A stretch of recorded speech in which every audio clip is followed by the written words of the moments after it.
What's the good word, y'all? DKB here. We got some news that broke today regarding the injury update for Sheldon Rankins. It was confirmed he has a dislocated elbow. Now, the timetable for this, expected wise, anyways, is going to be about 4 to 6 weeks.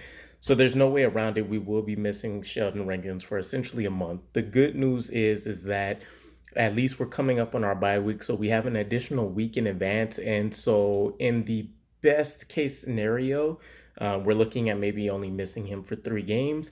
In the worst case scenario, we're looking at maybe about 5 games here, but still in time for him to come back and play during the home stretch and hopefully what's going to be a lead up to a postseason appearance for the New York Jets. And he's actually rebuilt himself in this second season with the New York Jets. I mean, last year, he was pretty atrocious. I mean, he was not the best partner for Quinnen Williams in any shape, form, or fashion. He couldn't get off his blocks. He wasn't living in the backfield consistently whatsoever. I would even argue you'd actually see him getting blown up quite a bit by some of these offensive linemen. But I mean, switching to a new team, some of the pieces that we had around, we knew that we didn't have everything the Jets were expecting in terms of player personnel and things like that, right? They went with the full rookie approach this year. We did sprinkle in some more veteran talent, players that were very familiar with the scheme that kind of helped speed things up. But second year in the system, we see a huge turnaround. Sheldon Rankins, he's beating his one-on-ones. He's even beating his double teams. We see him in the backfield collecting tackles for loss, getting into the sack departments, creating those pressures. And we see Quinnen Williams and a lot of others feasting off of it due to that. So he's definitely going to be missed during his time away. There are some pieces that we had in play, though, right? So Michael Clemens and his versatility to go inside and out is definitely where I'm expecting we probably try to fill that void to start. Maybe we shift somebody like a Vinny Curry inside. Who knows? But if I'm a gambling man, I would bet probably Michael Clemens, and we get a little bit more of that ferocity on the inside next to Q. The next best bet, or I won't even say best bet, but the next option would be one that I think we all would be saddened to see. Nathan Shepard gets a bump in his play time to kind of make up for some of that. But when we take a look at some other things, right, we did host a couple of workouts over the course of this last year and a half. Two players that could potentially be an option. Linval Joseph from the Vikings, Sheldon Day from the Browns that we had took a look at previously. I don't know if we want to spend the additional money in terms of our cap space and things like that to bring them in. The only other options would be to take a look at our practice squad and utilize some of those elevations, which keep in mind, you only get to elevate a player 3 times before you have to actually sign them to your active squad, your active 53-man roster, or they sit the remainder of the time on the practice squad. So we'll have to be smart with how we utilize it, but we can go 2 directions. One would be taking a look at defensive tackle Jonathan Marshall again.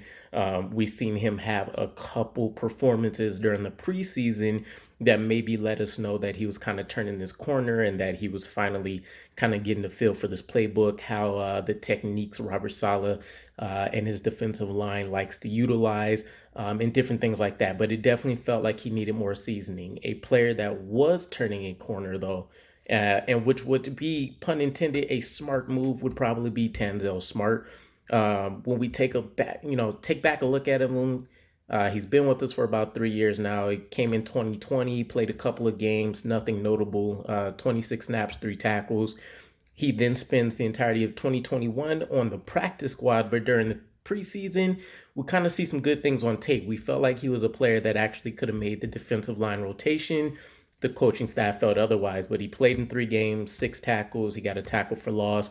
PFF gave him a 55.7 grade, which is actually an improvement from what we see in 2022, even though the stats actually look a lot better. So it took a little bit of digging up. But for this 2022 preseason, he also played in 3 games. He had 12 tackles overall, 3 tackles for a loss. He had 2 sacks, which ended up losing like 17 yards, something like that. But PFF gave him a 45 grade. Who knows? PFF is a little bit up in the air in terms of an objective rating. We've seen them change it as Jets Twitter has gotten the best of a lot of these other statistical sites, but more specifically for PFF. But irregardless of that, a lot of the damage done by Tanzel Smart was in that Week 1 Philadelphia Eagles game. That's where he picked up his sacks, his tackle for loss, quite a few of the tackles.